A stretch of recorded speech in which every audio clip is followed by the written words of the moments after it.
Dito tayo ngayon sa spot mga idol at meron na tayong dalawang rod dyan na nakaantabay at bait and wait naman tayo ngayon. Dahil bait and wait tayo ngayon at habang nag-aantay ng may kumagat sa ating mga pamain ay pag-usapan muna natin yung mga ginagamit sa bait and wait. Sa bait and wait mga idol ay gumagamit tayo minsan ng floater.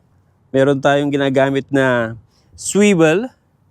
Gumagamit rin tayo ng snap at meron snap and swivel at sinker mga idol, at ang pinaka-importante ay itong hook. At gumagamit din tayo ng mga beads mga idol.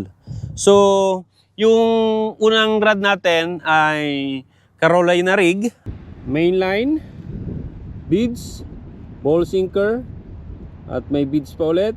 At itong ating swivel, ito yung ating leader line, punta sa ating hook. At yung isa ay knocker rig. Main line, swivel, leader line, beads, ball sinker, at hook. So meron tayo rito na triple drop, bottom rig. Ito yung sinker at meron siyang tatlong hook. At ang ginamit natin dito, bawat rig ay T-nut mga idol. At sa bandang itaas ay swivel.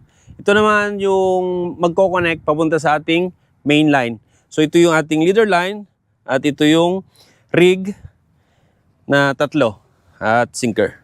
Sa pag-bait and wait mga idol, gumagamit tayo ng dead bait. Siya yung mga hipon, squid, or sardinas.